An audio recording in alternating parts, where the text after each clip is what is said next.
Hello दोस्तों, नमस्कार। आप सभी का एडी स्मार्ट क्लासेस में स्वागत है। आज हम लोग कक्षा 6 की भूगोल का 5वां अध्याय पढ़ेंगे। और जैसे कि पहले भी बात कर चुके हैं, ये बेसिक्स हैं और इनसे सीधे प्रश्न पूछे जाते हैं, इस वजह से हमारे लिए बहुत ही इम्पोर्टेंट है। और चलिए इस चैप्टर की शुरुआत करते हैं। साथ ही आप इस क्यूआर के माध्यम से देखिए, ये आपको क्यूआर दिया गया। इस क्यूआर के माध्यम से इस चैप्टर का पीडीएफ आप ऑनलाइन डाउनलोड कर सकते हैं विदाउट किसी पेमेंट के। चलिए अब पृथ्वी के प्रमुख परिमंडल के बारे में जानते हैं।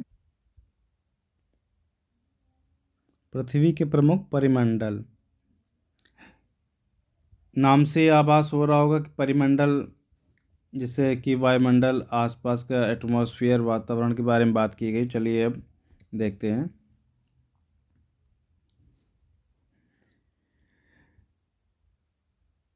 पृथ्वी एकमात्र ऐसा ग्रह है जहां जीवन संभव है। मानव यहां जीवित रह सकता है क्योंकि जीवन के लिए आवश्यक तत्व भूमि, जल तथा हवा पृथ्वी पर मौजूद है। और इनका एक बहुत ही अच्छा कॉम्बिनेशन है। उस रेशियो में जो चीज़ें हैं तो वो मानव जीवन के लिए बहुत ही अनुकूल हैं। इस वजह से पृथ्वी पर जीवन संभव है।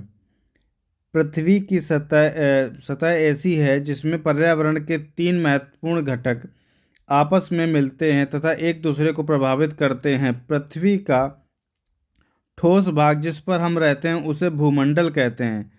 जैसे भूमंडल का मतलब क्या हुआ? जिस पर हम रहते हैं, जमीन, जमीन, लैंड, वो क्या होगा? भूमंडल। गैस की परतें जो पृथ्वी के चारों ओर, जो यानी पृथ्वी के चारों ओर घेरती हैं, उसे वायुमंडल कहा जाता। अब जो गैस की परतें, जो हमारा पर्यावरण है, वो एक क्या है? वायुमंडल। जहाँ ऑक्सीजन, नाइट्रोजन, कार्बन डाइऑक्साइड तथा दूसरी गैसें पाई जाती हैं एवं अन्य कुछ गैसें हैं बहुत ही कम मात्रा में।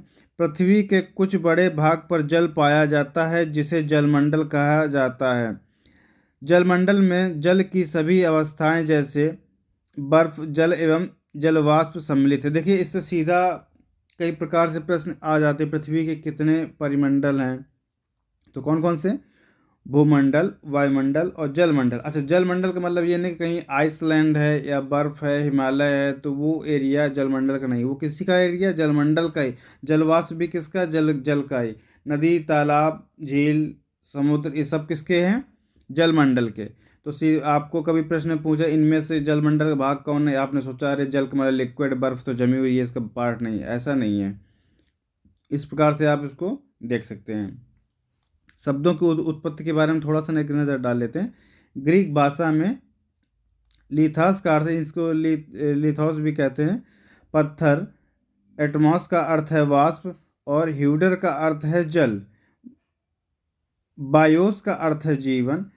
तो इस प्रकार से देखो, बायोस्फीयर कहा गया, लिथोस्फीयर कहा गया, एटमॉस्फेयर कहा गया, हाइड्रोस्फीयर कहा गया। इनके सब अंग्रेजी नाम हैं। हाइड्रोस्फीयर आपका जलमंडल है, एटमॉस्फेयर आपका वायुमंडल है, लिथोस्फीयर आपका भूमंडल है। इस प्रकार से अब आगे,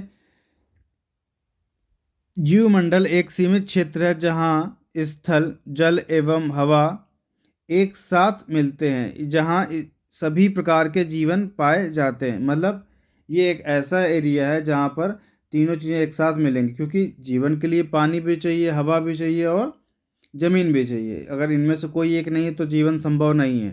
तो ये क्या हो गया? आपके लिथोस्फीयर हो गया। अब एक एक करके इनको थोड़ा सा डिटेल में देखते हैं। भूमंडल, पृथ्वी के ठोस भाग को भूमंडल कहा जाता है। यह भूपर्पटी, चट्टानों तथा मिट्टी की पतली परतों का बना होता है जिससे जीवों के लिए पोषक तत्व पाए जाते हैं। मतलब जिसमें क्या है, सॉरी जी, जिसमें लिखा था, जिसमें जीवों के लिए पोषक तत्व पाए जाते हैं। मतलब जो मिट्टी, सॉइल है। अच्छा, आप अंदाज़ा लगाइए, जो अनाज बोया जाता है कहाँ? ज़मीन पर। और बिना मिनरल्स के, बिना पोषक तत्वों के क्या संभव है कि उस फसल का होना? नहीं ना। इसी प्रकार पृथ्वी की सतह को दो मुख्य भागों में बांटा जा सकता है। बड़े स्थलीय भूभाग को महाद्वीपों के नाम से जाने तथा बड़े जलाशयों को महासागरीय बेसिन के नाम से जाना जाता है। विश्व के सभी महासागर आपस में एक दूसरे से जुड़े हुए हैं। ऐसा भी पिछले हमने एक मानचित्र में देखा था, उनमें हमने इसकी चर्चा की थी।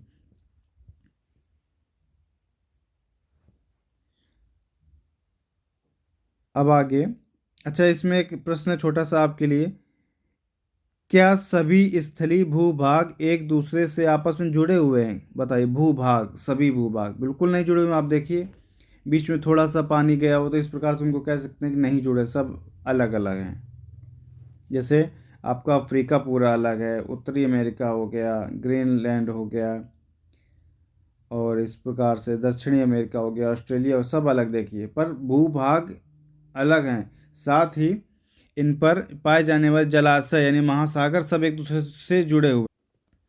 तो इस प्रकार आप लोग मानचित्र के माध्यम से देख और समझ सकते हैं कि सभी जल मंडल के जो भाग हैं, बड़े बड़े जो महासागर आपस में जुड़े हुए हैं, पर भूभाग यानी महाद्वीप एक दूसरे से जुड़े हुए नहीं हैं। तो ये इस प्रश्न का जवाब हम देखिए इसी हिसाब से क्या हम अंदाज़ा लगा सकते हैं, मानचित्र यानी कि मैप एटलस हमारे लिए कितना इम्पोर्टेंट, से कितने प्रश्नों के जवाब डायरेक्ट मिल जाएंगे बिना पढ़े आपको उसको देखकर। आगे, समुद्री जल का तल सभी जगह पर समान होता है। स्थल की ऊंचाई को समुद्र तल से मापा जाता है जिसे शून्य माना जाता है। देखिए आपको एक थोड़ी सी बात बताएं, जैसे किसी भी रेलवे स्टेशन में देखिएगा वहाँ लिखा समुद्र तल से इतना ऊंचा, तो जो जगह की ऊंचाई है वो हमेशा समुद्र तल से मापी जाती है, उसको हमेशा जीरो लेकर, क्योंकि समुद्र तल पानी ग्रेविटी, ड्यू टू ग्रेविटी सब जगह बराबर रहेगा, इस वजह से। आप देखिए इस मैप में थोड़ा सा समझ सकते हैं। देखिए जितना ब्लू पार्ट है ये सब जलाशय है, और ये यानी कि महासागर आपस में एक दूसरे से जुड़े हुए हैं। पर जो भूभाग है ये देखिए अलग, देखिए ऑस्ट्रेलिया बिल्कुल अलग हो गया, यूरोप, एशिया आपस में जुड़े हैं, पर बीच में ये हल्का सा पानी का जो कट बना हुआ है, वो मैप को जब अच्छे से देखेंगे आप, उस अफ्रीका अलग हो जाता है। उसी प्रकार दक्षिणी अमेरिका अलग, उत्तरी अमेरिका अलग, ग्रीनलैंड अलग हो गया, तो ये आपस में नहीं जुड़े। अंटार्कटिका अलग है आपका। चलिए, विश्व का सबसे ऊंचा शिखर के बारे में बात करते हैं। विश्व का सबसे ऊंचा शिखर क्या है? Mount Everest. विश्व का सबसे ऊंचा शिखर माउंट एवरेस्ट है, जिसकी ऊंचाई 8,848 मीटर है। विश्व का सबसे गहरा भाग कहाँ? प्रशांत महासागर का मरियाना गर्त है, जिसकी गहराई 11,022 मीटर है। आप कल्पना कीजिए कि विश्व का सबसे ऊंचा शिखर ये माउंट एवरेस्ट से भी गहरा, समुद्र पर जो गहराई वो कितनी, 11,022 मीटर है। मतलब माउंट एवरेस्ट पूरा पूरा इसमें समा जाएगा, उसके बाद भी कई किलोमीटर जगह ऊपर खाली रहेगी। तो आप इस बात से ये समझें, सीधा प्रश्न, सबसे गहरा स्थान, विश्व का सबसे गहरा स्थान प्रशांत महासागर का मरियाना गर्त। तो मरियाना जो गर्त है, यानी इसको मरियाना ट्रेंच इंग्लिश में कहा जाएगा, ठीक है। अब आगे जो ऊंचाई की बात, ये सब जो नाप है कहाँ से? समुद्र लेवल से बोला जाए, समुद्र के लेवल से, समुद्र के सी भाग, सी का जो पानी का जो लेवल है, समुद्र तल है, उससे बात हो रही है। क्या आपने कभी कल्पना क्या आपने कभी कल्पना की है कि समुद्र की गहराई पृथ्वी की सबसे ऊंचे भाग से इतनी अधिक भी हो सकती है? सोच के देखिए ज़रा। अच्छा, थोड़ा सा अब इधर कुछ इंपॉर्टेंट पॉइंट्स दिया हुआ है, इसको देखते हैं। क्या आप जानते हैं कि न्यूजीलैंड के एडमंड हिलेरी तथा भारत के तेंजिंग नॉर्गे जो शेरपा हैं, ये 29 मई सन 1953 को पृथ्वी के सबसे ऊंचे शिखर माउंट एवरेस्ट पर चढ़ने वाले पहले व्यक्ति थे। देखिए आपका सीधा वनडे एग्जाम्स में पूछा जाने वाला सवाल कि माउंट एवरेस्ट पर चढ़ने वाले सबसे प्रथम व्यक्ति, भारतीय अलग हैं और विश्व के अलग हैं। तो विश्व में जो सबसे पहले किस देश के थे? वो न्यूजीलैंड के थे, एडमंड हिलेरी, ठीक है। और जापान की जुंको जुंको और ताइबेई हैं विश्व की पहली महिला। Junko Junko Tabei. अब कोरियन जापानियन, इनके थोड़ा नाम आपको इसी टाइप के मिलेंगे। चाइना वाले लोग जो हैं, चाइनीज़ हैं। तो जापान की जुंको ताबेई जो विश्व की पहली महिला थी जिन्होंने 16 मई 1975 को माउंट एवरेस्ट पर कदम रखा। और बछेंद्री पाल भारत की पहली महिला जिन्होंने 23 मई 1984 को एवरेस्ट पर अपना कदम रखा। देखिए, भारत की पहली महिला जिन्होंने माउंट एवरेस्ट पर अपना कदम रखा, यानी उस सबसे ऊंचे शिखर पर उन्होंने अपना झंडा फहराया, वहाँ पहुँची, उनका नाम क्या है? बछेंद्री पाल। बछेंद्री पाल। पूरे विश्व में जो सबसे पहली महिला थी वो कहाँ? जापान से थी। कहाँ से थी? जापान से। बहुत इंपॉर्टेंट है, याद रखिएगा। अब बात करते हैं महाद्वीप। पृथ्वी पर 7 प्रमुख महाद्वीप हैं। ये विस्तृत जलराशि के द्वारा एक दूसरे से अलग हैं। ये महाद्वीप हैं कौन कौन से? एशिया, यूरोप, अफ्रीका, उत्तरी अमेरिका, दक्षिणी अमेरिका और ऑस्ट्रेलिया तथा अंटार्कटिका। तो ये सारे महाद्वीप हैं। इनके बारे में हम पढ़ चुके हैं, कौन सा महाद्वीप छोटा, कौन सा बड़ा। हमारा एक डिटेल्ड वीडियो पड़ा हुआ है, आप हमारे प्लेलिस्ट में जाकर ज्योग्राफी सेक्शन में उसको देख सकते हैं। ऑस्ट्रेलिया तथा अंटार्कटिका। अब ऊपर मैप में के बारे में दिया जा रहा है कि वहाँ आप उसको देख सकते हैं। स्थल का बहुत बड़ा भाग उत्तरी गोलार्ध में पाया जाता है। दक्षिणी गोलार्ध में ज़्यादातर पानी है। अब एशिया विश्व का सबसे बड़ा महाद्वीप है। यह विश्व के कुल क्षेत्रफल के 1/3 भाग में फैला है। यह महाद्वीप पूर्वी गोलार्ध में स्थित है। कर्क रेखा इस महाद्वीप से होकर गुजरती है। देखिए, कर्क रेखा, मकर रेखा, भूमध्य रेखा, इनके बारे में भी बात की जा चुकी है। दूसरा चैप्टर यही था। उसको जैसे ना पता हो तो एक बार जाकर उधर देखें, उसको पढ़ें, आपको इन सभी रेखाओं के बारे में वहाँ से जानकारी मिल जाएगी। एशिया के पश्चिम में यूराल पर्वत है जो इसे यूरोप से अलग करता है। इसका एक और बहुत प्यारा सा नाम है, वो क्या है? यूरोप एवं एशिया के संयुक्त भूभाग को यूरेशिया, यूरोप प्लस एशिया कहा जाता है।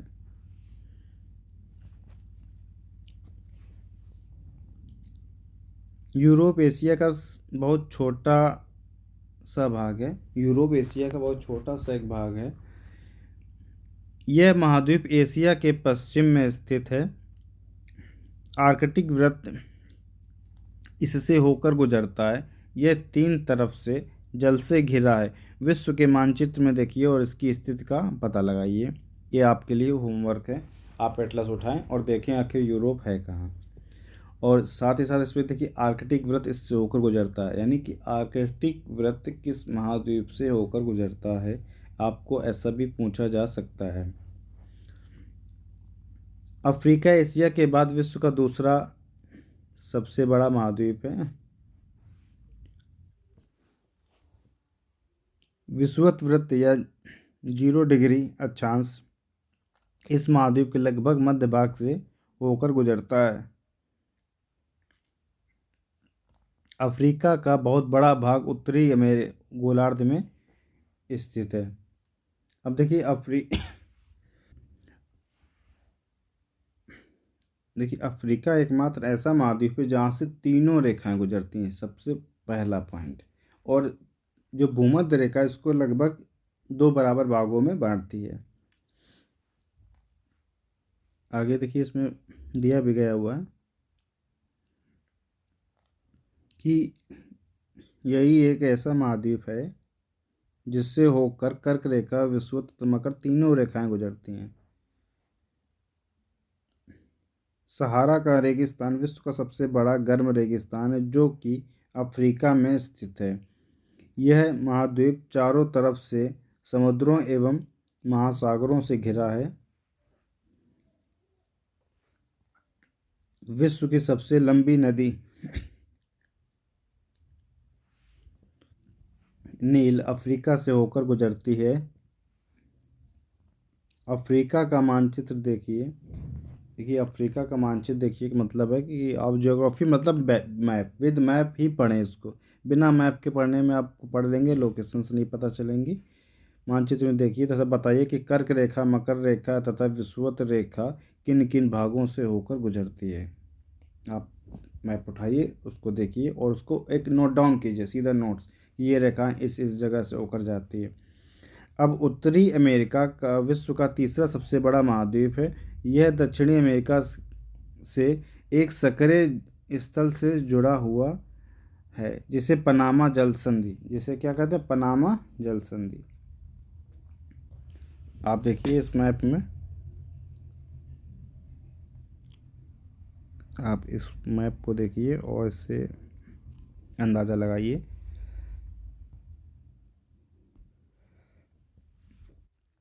सॉरी, पनामा स्थल संधि क्या है, स्थल संधि, ये देखिए यहाँ पे लिखा हुआ पनामा स्थल संधि, मतलब वह सकरा भाग जो पानी को अलग करता है। ठीक, तो वो क्या होगा, स्थल संधि। जल संधि वह पानी का भाग जो दो भूभागों को अलग करता है। तो स्थल संधि कहा जाता है। यह महाद्वीप पूरी तरह से उत्तरी एवं पश्चिमी गोलार्ध में स्थित है। यह महाद्वीप तीनों महासागरों से घिरा है। क्या आप इन महासागरों के नाम बता सकते हैं? अब आप अपनी एटलस में देखें और इनके नामों को पहचानें। अब ये जो जल संधि, क्या नाम है इसका, पनामा, क्या नाम, पनामा स्थल संधि। स्थल संधि का जो परिभाषा अभी वही बात की हमने कि स्थल का एक सकरा भाग जो दो बड़े स्थलीय भागों को एक दूसरे से जोड़ता है।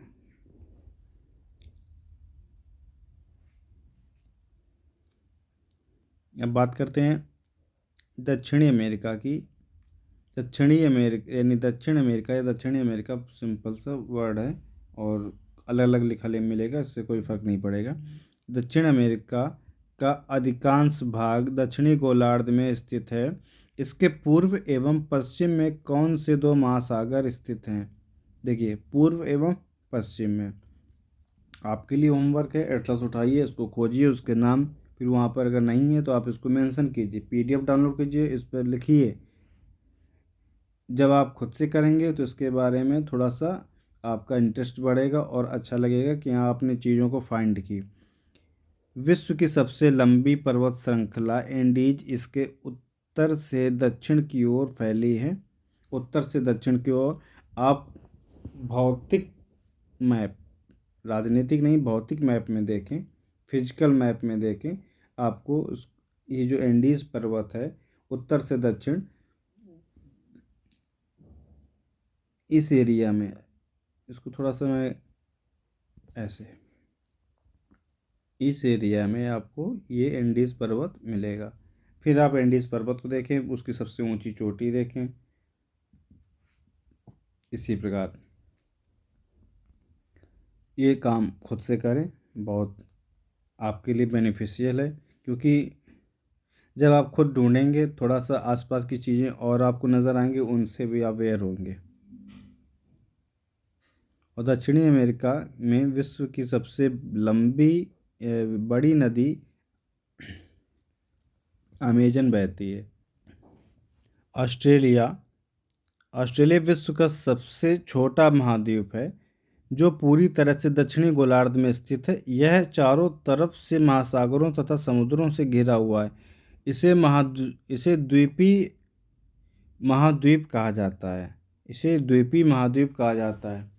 देखिए इस लाइन से एक और प्रश्न, द्वीपीय महाद्वीप किस महाद्वीप को कहा जाता है? द्वीपीय महाद्वीप कहने का मतलब है कि ऑस्ट्रेलिया में बहुत छोटे छोटे द्वीप हैं, उनको एक जो समूह है वो पूरा ओसेनिया नाम से जाना जाता है, जो ऑस्ट्रेलिया ही, सॉरी अफ्रीका ही है, सॉरी अफ्रीका, ऑस्ट्रेलिया ही है, जो क्या ऑस्ट्रेलिया ही है, और छोटे छोटे द्वीपों का एक समूह है, इसीलिए इसे क्या द्वीपीय महाद्वीप कहा जाता है। अंटार्कटिका एक बहुत बड़ा महाद्वीप है जो कि दक्षिणी गोलार्ध में स्थित है। दक्षिणी ध्रुव इस महाद्वीप के मध्य में स्थित है। चूँकि यह दक्षिणी ध्रुव क्षेत्र में स्थित है, इसीलिए यह हमेशा मोटी बर्फ की परतों से ढका रहता है। यह किसी भी प्रकार के स्थायी मानव निवास नहीं है। मतलब यहाँ पर किसी प्रकार का स्थायी मानव निवास है। उसका रीज़न ये है, एक तो यहाँ धूप नहीं पड़ती, उसकी वजह से सर्दी बर्फ़ बहुत हो जाती है। दिन और रात जो होते पृथ्वी के झुकाव के कारण यहाँ पे 6-6 महीने के बाद बारी आती दिन और रात की, तो मानव जीवन संभव नहीं है। बहुत से देशों के शोध केंद्र यहाँ पर स्थित, भारत के भी शोध केंद्र यहाँ पर स्थित हैं। जो शोध केंद्र जो संस्थाएं हैं वो कौन सी है? इनके नाम मैत्री और भारती, मैत्री और भारती, मैत्री और भारती। अच्छा, इनको आप एटलस में देखें कि इन मैत्री और भारती की लोकेशंस मैप में इस पर कहाँ पर हैं। ये आपके लिए बहुत अच्छा रहेगा। और इनके नाम याद रखें। भारत के जो शोध केंद्र हैं अंटार्कटिका में, उनके नाम मैत्री और भारती। अब बात करते हैं जलमंडल की। पृथ्वी को नीला ग्रह कहा जाता है। पृथ्वी का 71% 71% भाग जल तथा 29% स्थल है। जलमंडल में जल के सभी रूप उपस्थित हैं। इसमें महासागर एवं नदियाँ, झीलें, हिमनदियाँ, भूमिगत जल तथा जलमंडल की जलवाष्प भी सम्मिलित है। पृथ्वी पर पाए जाने वाले जल का 97% से अधिक भाग महासागरों में पाया जाता है एवं वह इतना अधिक खारा होता है कि जो महासागरीय जल उसमें लवणता बहुत होती है, इस वजह से वो पीने योग्य नहीं होता। कैसा? पीने योग्य नहीं होता है, यानी कि मानव उपयोग में नहीं आ सकता। शेष जल का बहुत बड़ा भाग बर्फ की परतों एवं हिमनदियों तथा भूमिगत जल के रूप में पाया जाता है। जल का एक बहुत कम अलवण जल के रूप में पाया जाता बहुत कम सा भाग, थोड़ा सा है, जो मनुष्य के लिए इस्तेमाल में आता है। यही कारण है कि नीले ग्रह में रहने के बावजूद हम पानी की कमी महसूस करते हैं। कहने का मतलब पानी तो इतना है 71%, पर फ्रेश वाटर की कमी है। कैसी? फ्रेश वाटर की कमी है। अब बात करते हैं महासागर की। महासागर जलमंडल के मुख्य भाग हैं। ये आपस में एक दूसरे से जुड़े हुए हैं।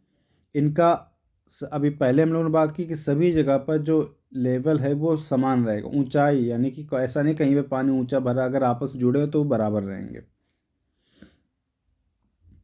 महासागरीय जल हमेशा गतिशील रहता है। तरंगें, ज्वार भाटा तथा महासागरीय धाराएं महासागरीय जल की 3 प्रमुख गतियां हैं। कौन कौन सी? तरंगें, ज्वार भाटा तथा महासागरीय धारा। इनके बारे में आगे हम बहुत डिटेल में और पढ़ेंगे। बड़े से छोटे आकार के आधार पर क्रमशः 5 महासागर प्रमुख हैं। बड़े से छोटे, देखिए क्रम के अनुसार इनको याद रखिएगा। प्रशांत महासागर, अटलांटिक महासागर, हिंद महासागर, दक्षिणी महासागर तथा आर्कटिक महासागर। फिर से एक बार सुन लें। प्रशांत महासागर, अटलांटिक महासागर और हिंद महासागर। हिंद महासागर यानी भारत का जो क्षेत्र है, भारत का जो समुद्री क्षेत्र है वो कहाँ? हिंद महासागर में, ये तीसरे नंबर पर है। और भूभाग यानी एरिया के हिसाब से भारत विश्व का किस नंबर पर है? 7वें नंबर पर है। दक्षिणी महासागर तथा आर्कटिक महासागर।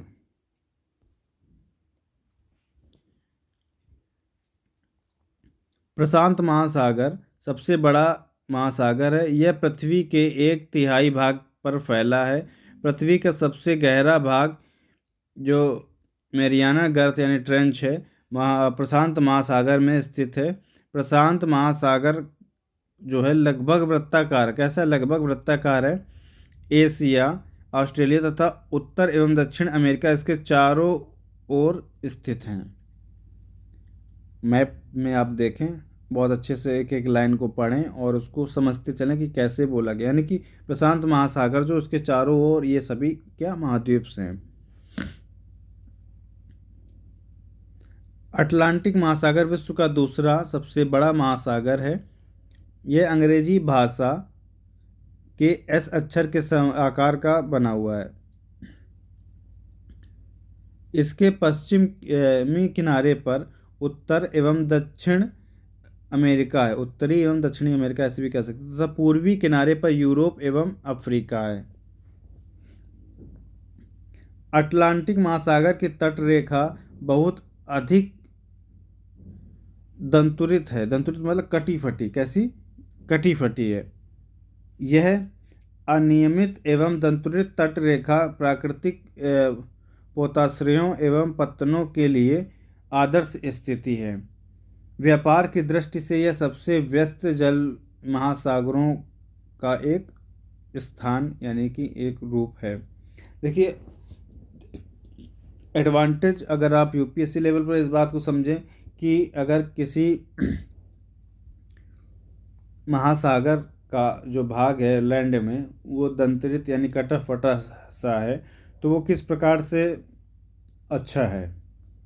तो जो पोर्ट बनाए जाते हैं, बंदरगाह, उसके लिए प्राकृतिक रूप से ये जगह बन जाती है पानी के आने जाने की, और कम जगह में पानी जब जाएगा बहुत प्रेशर से जाएगा तो जहाज़ों के आवागमन में बहुत ही लाभदायक स्थिति हो जाती है।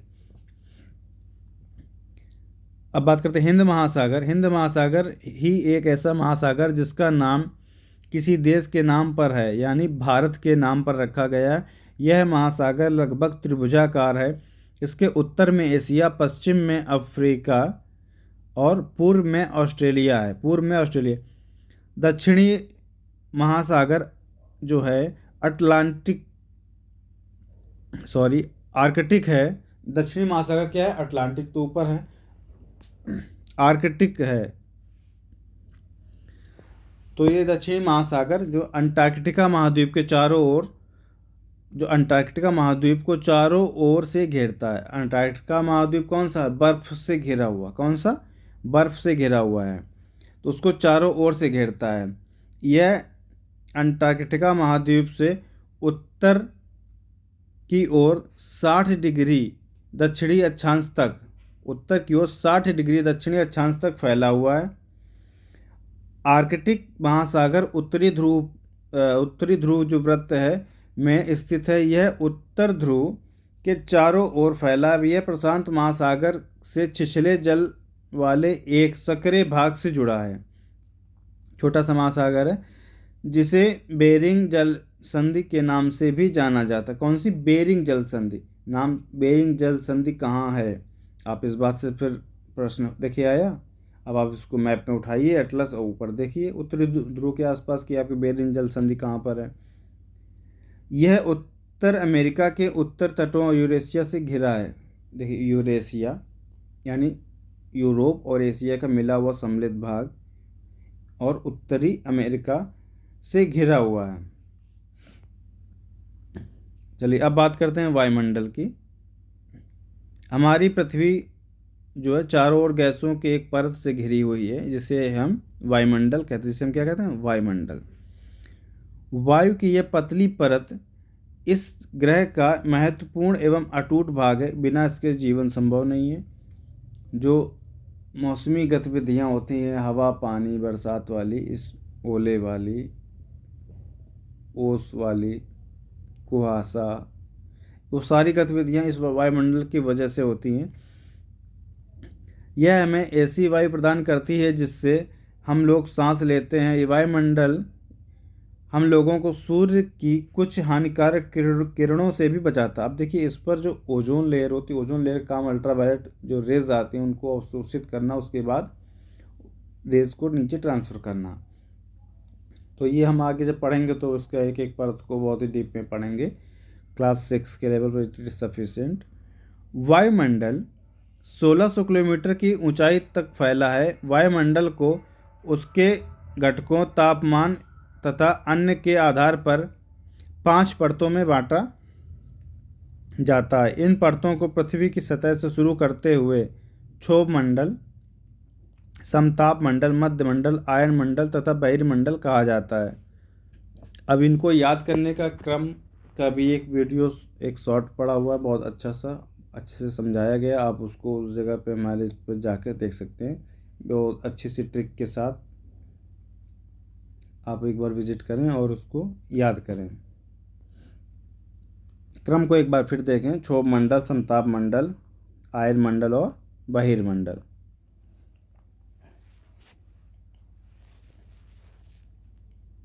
वायुमंडल मुख्यतः ऑक्सीजन एवं नाइट्रोजन का बना है, जो कि साफ तथा शुष्क हवा का 99% भाग है।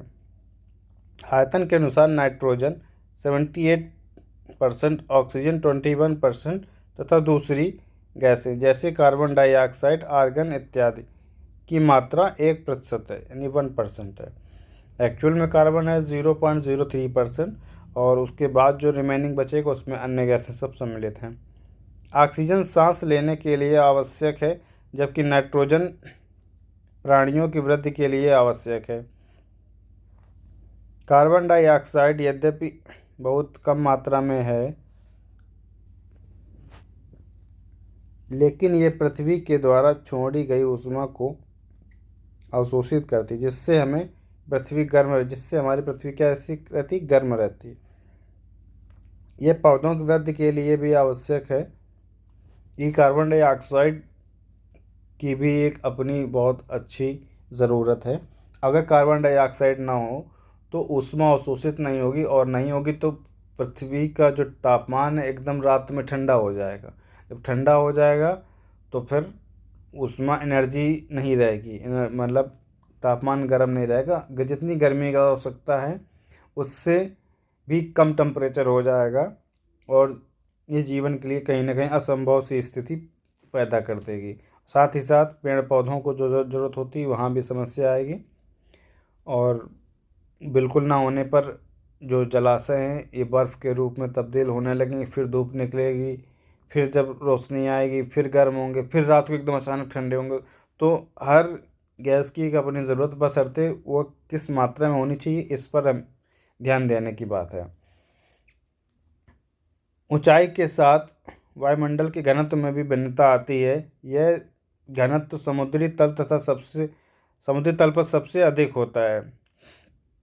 जैसे जैसे हम ऊपर की ओर जाते हैं यह तेज़ी से घटता जाता है। जब अच्छा जब आप ये देखेंगे कि हम समुद्र तल से ऊंचाई की तरफ जाएंगे तो वहाँ पर जो वायु का घनत्व, एयर डेंसिटी है, कम होती जाएगी। आप इसको ऐसे समझिए जैसे कि किसी बाल्टी में पानी ले लें थोड़ा सा, और उस पर कुछ हैवी मटेरियल, मिट्टी, बालू, चीनी, नमक ऐसे डाल के देखें।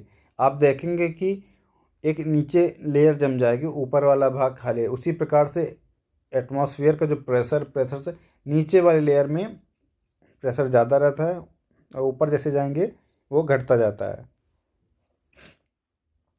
आप जानते हैं कि पहाड़ों पर पर्वतारोहियों को हवा के घनत्व में कमी होने के कारण सांस लेने में कठिनाई आती है, क्योंकि वहाँ पर क्या, एटमॉस्फेयर प्रेशर, वहाँ हवा कम है। ऊंचाई पर सांस लेने के लिए उन्हें अपने साथ ऑक्सीजन सिलेंडर लेकर जाना पड़ता है। जैसे जैसे हम ऊपर की ओर जाते हैं तापमान भी घटता जाता है। वायुमंडल पृथ्वी पर दबाव डालता है। यह एक स्थान से दूसरे स्थान पर अलग अलग होता है। कुछ क्षेत्रों में हमें अधिक दाब महसूस होता है, जबकि कुछ क्षेत्रों में कम। वायु उच्च दाब से निम्न दाब की ओर बहती है। गतिशील वायु को पवन कहते हैं। पवन कैसे कहते हैं, गतिशील वायु को। देखिए अब वायु पवन में अंतर आप समझ गए होंगे कि अगर कोई हवा ठहरी है, चल नहीं रही, तो वो क्या है, वायु।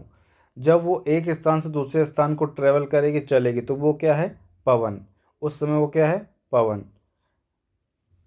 पवन यानी विंड। हिंदी में जैसे वायु है तो इंग्लिश में क्या होगा, एयर। तो अंतर समझ में आया। अब आगे बात करते हैं। इस थोड़ा सा चित्र को आप लोग देखें, ये जो बना हुआ है ये है वायुमंडल, आपका ये स्थलमंडल और ये जलमंडल। इन सब का जो कॉम्बिनेशन वाला पार्ट है जहाँ पर जीवन संभव है, ये इसे क्या कहते हैं, बायोस्फीयर, या सॉरी इसे क्या कहेंगे? लिथोस्फीयर। क्या कहेंगे? लिथोस्फीयर। लिथोस्फीयर, बायोस्फीयर और हाइड्रोस्फीयर ये सब एक दूसरे के संपूरक है। बिना एक दूसरे की हुए जीवन संभव नहीं है। जीवन संभव नहीं है। लिथोस्फीयर बेसिकली जहाँ मिट्टी, बायोस्फीयर जहाँ जीवन, हाइड्रोस्फीयर जहाँ पानी, एयर यानी कि एरोस्फीयर आप कह सकते हैं, एरोस्फीयर, एटमॉस्फेयर वो क्या हो गया? वायुमंडल।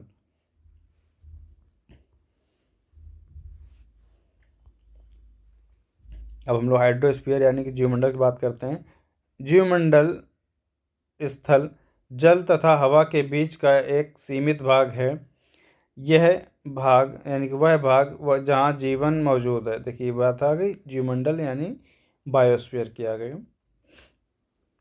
यहाँ जीवों की बहुत सी प्रजातियाँ हैं जो कि सूक्ष्म जीवों तथा बैक्टीरिया से लेकर बड़े स्तनधारियों के आकार में पाई जाती हैं। मनुष्य सहित सभी प्राणी जीवित रहने के लिए एक दूसरे के साथ मतलब एक दूसरे तथा जीवमंडल से जुड़े रहते हैं, एक दूसरे के साथ तथा जीवमंडल से जुड़े रहते हैं। बिना जीवमंडल के जीवन संभव नहीं है। जीवमंडल के प्राणियों को मुख्यतः दो भागों में जंतु जगत एवं पादप जगत में विभक्त किया गया है। पृथ्वी के ये तीनों परिमंडल आपस में परस्पर क्रिया करते तथा एक दूसरे को किसी न किसी रूप में प्रभावित करते हैं।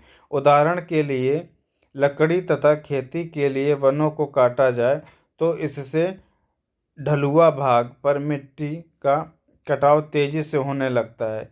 इसी प्रकार प्राकृतिक आपदाएं जैसे भूकंप से पृथ्वी की सतह में परिवर्तन हो जाता है।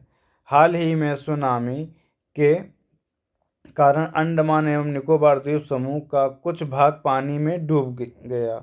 कैसा हुआ? पानी में डूब गया।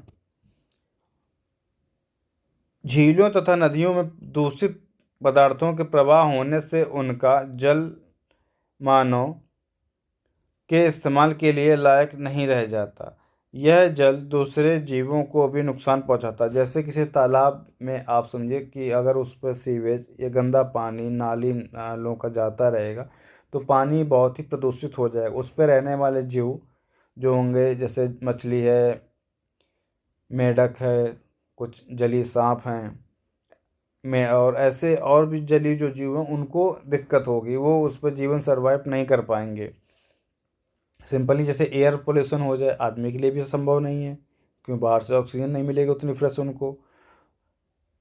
उद्योगों, तापीय विद्युत संयंत्रों तथा गाड़ियों का उत्सर्जित पदार्थ वायु को प्रदूषित करता है। कार्बन डाइऑक्साइड वायु का एक महत्वपूर्ण घटक है, लेकिन कार्बन डाइऑक्साइड की मात्रा में वृद्धि के कारण पृथ्वी के तापमान में वृद्धि हो रही है। इसे भूमंडलीय ताप कहा जाता है। इसीलिए भूमंडल, वायुमंडल तथा जलमंडल के बीच एक प्राकृतिक संतुलन को बनाए रखने के लिए पृथ्वी के संसाधनों के सीमित उपयोग की आवश्यकता होती है। कहने का मतलब ये है, अगर ज़्यादा से ज़्यादा वाहन यूज़ होंगे, ज़्यादा इंडस्ट्रीज से CO2 का उत्सर्जन होगा और इस प्रकार से और भी जो चीज़ें हैं उनसे जितना ज़्यादा कार्बन डाइऑक्साइड का उत्सर्जन होगा तो ये हमारे लिए आगे हार्मफुल हो जाएगा। तो सबको एक बैलेंस के रूप में लेकर चलना चाहिए। इसी के साथ इस चैप्टर में हम लोगों ने पढ़ा। अब इसके अभ्यास प्रश्नों को आप लोग करने की कोशिश, जैसे पृथ्वी के 4 प्रमुख परिमंडल कौन कौन से हैं, आप अब इसके नाम बताने में सक्षम होंगे। पृथ्वी के प्रमुख महाद्वीपों का नाम बताइए। 2 महाद्वीपों का नाम बताइए जो पूरी तरीके से दक्षिणी गोलार्ध में है। देखिए कौन कौन से, देखिए बिल्कुल थोड़ा सा गेस कीजिए। आपका ऑस्ट्रेलिया था और पूरी तरीके से कौन था? दक्षिणी अमेरिका। कौन सा था? दक्षिणी अमेरिका। हाँ। वायुमंडल की परतों का नाम बताइए। बड़ा सिंपल सा आपका क्षोभ मंडल, सबमंडल, मध्यमंडल, आयन मंडल, बहिर्मंडल। पृथ्वी को नीला ग्रह क्यों कहा जाता है? सिंपली पानी 71% है जल की वजह से। उत्तरी गोलार्ध को स्थित स्थलीय गोलार्ध क्यों कहा जाता है? देखिए उत्तरी गोलार्ध में ज़्यादा से ज़्यादा जो महाद्वीप हैं, दक्षिणी गोलार्ध में जलीय यानी कि महासागरीय भाग ज़्यादा है। जीवित प्राणियों के लिए जीवमंडल क्यों महत्वपूर्ण है? क्योंकि जीवमंडल में क्या आपका हवा, पानी, जमीन सब कुछ होता है। कौन सी पर्वत श्रृंखला एशिया और यूरोप को अलग करती है? यूराल। इस प्रकार देखिए मैं बताता चल रहा हूँ आपको, अब आगे आप लोग इसको करेंगे। उत्तर अमेरिका दक्षिण अमेरिका से कौन सा से कैसे जुड़ा हुआ है? क्या है? जल संधि है, नहर है, स्थल संधि। स्थल संधि, दो स्थल को अलग करने वाला सकरा भूभाग। वायुमंडल में कौन सी गैस की सर्वाधिक प्रतिशतता है? बताइए। क्या? Carbon dioxide, oxygen, nitrogen? Nitrogen. Oxygen तो बहुत कम 21, नाइट्रोजन 78। बाकी में क्या आएगा आपका? 1% में कार्बन डाइऑक्साइड आएगा और अन्य गैसें इसी में सम्मिलित हैं। पृथ्वी का कौन सा भाग ठोस चट्टानों से बना है? थलमंडल या स्थलमंडल। सबसे बड़ा महाद्वीप कौन सा है? Africa, Asia, Australia? This is question for your work. इनमें से कौन सा बड़ा है? पृथ्वी का सबसे गहरा भाग प्रशांत में क्या नाम है? कौन सी ट्रेंच थी? गर्त। नाम बताइए। महासागर का नाम एक देश के नाम पर रखा गया, कौन सा महासागर? पता लगाइए, आप उसी में रहते हैं। स्थल, जल एवं हवा एक सीमित भाग है जो जीवन के लिए सहायक है, कौन सा भाग है? यूरोप तथा एशिया महाद्वीप को एक साथ क्या कहते हैं? नाम। पृथ्वी का सबसे ऊंचा पर्वत शिखर, उसका नाम। इस प्रकार से इन प्रश्नों को हम करेंगे और साथ ही अब एक चैप्टर और बचा हुआ है इसमें, उसको भी हम लोग फिनिश करेंगे। थैंक यू दोस्तों, thanks for watching. Please like, subscribe and share. और एनसीईआरटीज़ में बताए गए शब्दों को, बताए गए चैप्टरों को आप बेसिक्स के लिए तैयार करें। आप ये मत सोचें कि हम इतनी हायर स्टडीज़ कर रहे हैं तो हमें छोटी सी क्लासों की क्या ज़रूरत है। आजकल सवाल डायरेक्ट इनसे आ रहे हैं। इवन जब यूपीएससी जैसे बड़े एग्ज़ाम्स में पूछा जाता है तो ये वनडे एग्ज़ाम्स और भी दूसरे एग्ज़ाम से इनमें क्या अलग हो जाएगा? चलिए, बहुत बहुत धन्यवाद दोस्तों। Please like, subscribe and share और चैनल के साथ ही जुड़े रहें। आप लोगों को अब आने वाले समय में बिल्कुल क्रमबद्ध रूप से बहुत टॉपिक वाइज सभी चैप्टरों के वीडियोस मिलते रहेंगे और इसके लिए आपको कुछ पे नहीं करना, बशर्ते आपको चैनल पर लगातार बने रहना, विजिट करते रहना है। धन्यवाद दोस्तों, नमस्कार।